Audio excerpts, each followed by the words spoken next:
Welcome back to our ongoing deep dive into number theory.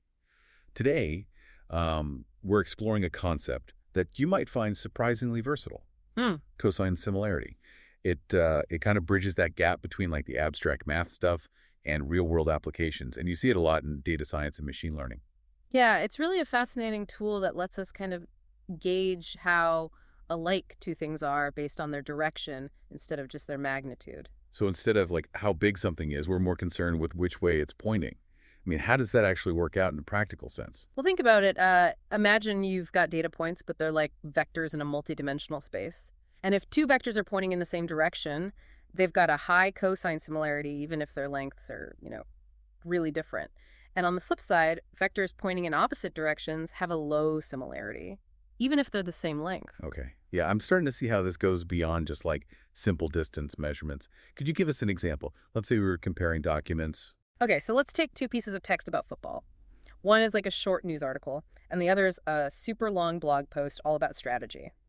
Even though they're really different in like word count, if they both use similar football related vocabulary, their vectors in a word space would point in a similar direction. And that would give them a high cosine similarity.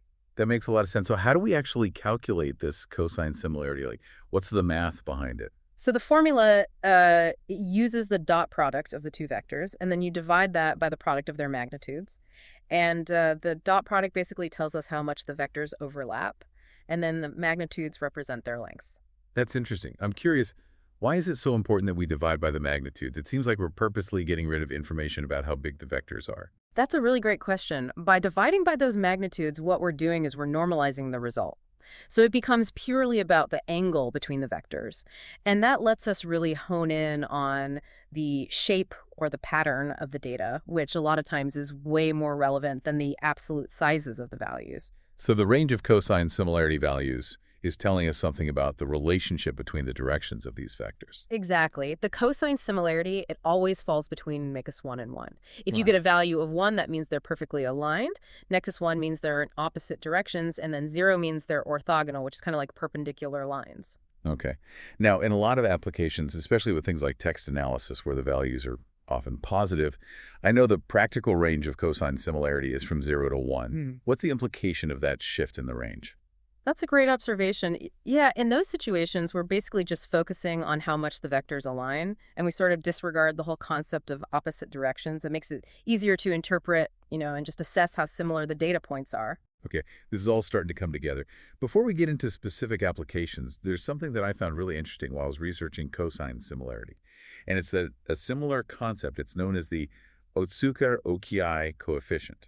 And it actually showed up in a totally different field, biology. Yeah, isn't that interesting? It just goes to show you how a mathematical idea can transcend different disciplines. The Otsuka Okiai coefficient, that was used to compare sets, like different species in different ecosystems. And the history behind that name is kind of a trip. There were multiple researchers involved, spanning decades. Wow. It really is amazing how ideas can travel and evolve over time, and they eventually lead to powerful tools like the cosine similarity that we use today. Speaking of applications, let's switch gears and look at how this concept is actually being used in the modern world.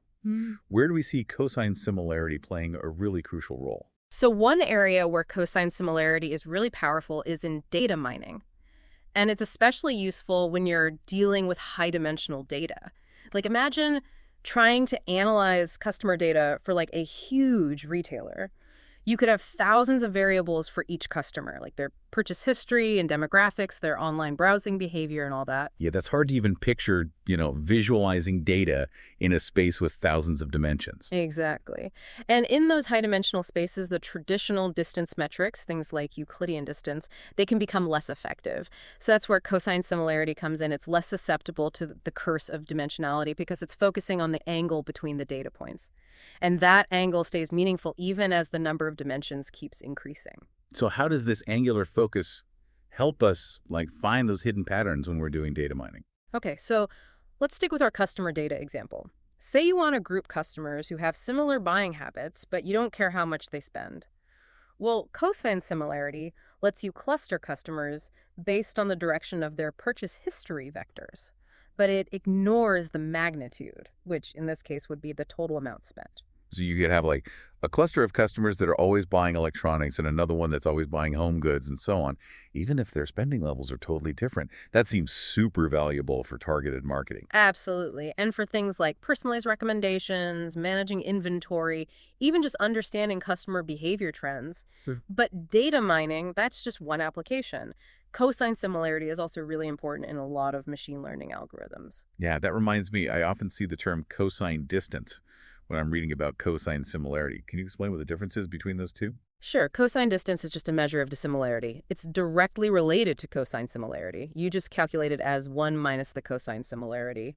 So basically, if you have a high cosine similarity, you'll have a low cosine distance and the other way around. So it's like two sides of the same coin. Yeah, Sometimes it makes more sense to think about similarity, sometimes distance. Just depends what problem you're trying to solve. exactly. And speaking of context, let's dive into how cosine similarity is used in machine learning algorithms, particularly in natural language processing or NLP. NLP is fascinating to me. It's amazing how we can teach machines to understand like all the little nuances of human language. So where does cosine similarity fit in with all of that? Well, in NLP, we represent words and even whole sentences as vectors. And using cosine similarity, we can actually compare the meaning of those vectors. This is crucial for stuff like sentiment analysis, where you want to figure out if a piece of text is positive or negative or neutral. So we're basically training machines to understand the essence of language by analyzing the direction of these word vectors in this high-dimensional space. That's incredible. It is, and it goes beyond sentiment analysis. You've got machine translation, information retrieval, chatbot development. Cosine similarity is a big part of all of those. For example, think about those recommender systems, like the ones Netflix and Amazon use. You mean those suggestions for movies or products that we might like? I always wondered how those work. Well, collaborative filtering, that's a technique that drives a lot of these recommender systems, and it often uses cosine similarity. The algorithm basically compares your preferences to other users' preferences to find people with similar tastes. And this involves analyzing these user preference vectors. And a lot of times, cosine similarity is the go-to metric to quantify how similar those preferences are. It's pretty cool how such a seemingly simple mathematical concept can have such a big impact. It really is. And I'm starting to think that this is just scratching the surface. There's a whole world of more advanced variations and extensions of cosine similarity. Can you give us some insight into those more nuanced approaches? Yeah, for sure. Let's talk about the soft cosine measure. It's a really interesting technique that takes into account not just whether features are present in vectors, but also how similar those features are. Okay, I'm intrigued. It sounds like it takes the concept of similarity to a whole other level. Could you elaborate on that? So remember how we were talking about the soft cosine measure? It basically considers the similarity between features. Yeah, and you were saying it takes into account not just if features are in the vectors, but also how similar they are to each other. Right. Like in our document comparison example, with regular cosine similarity, each word is treated as a separate dimension. But soft cosine recognizes that some words are semantically related, even if they're not exactly the same. So like play and game are different words, but they're often used in similar contexts. Traditional cosine similarity wouldn't pick up on that, would it? Exactly. But with soft cosine, we can actually incorporate that semantic information. So instead of just looking at whether two documents have the same words, we look at how similar the words they use are. That's pretty cool. Yeah. But how do you measure the similarity between words? I mean, it seems kind of subjective. Well, the key is to use a similarity matrix that captures the relationships between features. In this case, the features would be the words. And we can create this matrix using different techniques, like using pre-trained word embeddings. Those are like vectors that represent words and capture their meaning. Or we can calculate semantic similarity scores from lexical databases like WordNet. So it's like you're adding this whole other layer of intelligence to the similarity calculations. You're going beyond just matching words and actually getting at the meaning of the language. Exactly. And this results in comparisons that are more nuanced and more accurate, especially in NLP, where it's so important to understand the subtleties of language. It really shows how powerful and adaptable cosine similarity can be. This whole thing is pretty amazing. A simple mathematical concept can have such a huge impact. Before we wrap up, though, I want to go back to something you said earlier about how cosine similarity really emphasizes the relative orientation of vectors and not so much their magnitudes. You're right. And it's that focus on direction rather than size that makes it such a powerful tool, especially when you're working with data where the pattern or shape of the data is more important than the actual values. Plus, it's computationally efficient, which means it can be used with those massive data sets we see everywhere these days. So why is this all important for our listeners? Why should they care about cosine similarity? Well, cosine similarity, it's not just some theoretical math concept. It's actually a fundamental part of a lot of the technologies we use every day. Think about search engines that give you those relevant results or recommender systems suggesting things you might like. Cosine similarity is working behind the scenes, helping us make sense of tons of information and all those complicated data patterns. It's a perfect example of how a really elegant mathematical concept can have these amazing real-world applications. Absolutely. And as fields like machine learning and AI keep developing, its impact is only going to get bigger. It's definitely a concept worth understanding. It's been a great deep dive today. We got to explore the ins and outs of cosine similarity, its history, all the different ways it's used, and even some of the more advanced variations like the soft cosine measure. As we finish up, I want to leave our listeners with a question to think about. We've been talking about cosine similarity in the context of these static data points.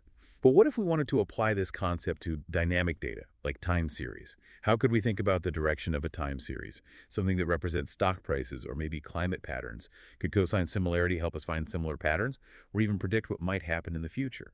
That's something to consider as you continue exploring the world of data analysis. That's a great question, and it shows how even an established concept like cosine similarity can still lead to new questions and new ways of thinking. Keep asking those questions, and who knows what you'll discover. Thanks for joining us on this deep dive into the world of cosine similarity. We'll be back soon to explore even more fascinating topics in number theory. Until then, keep those minds curious.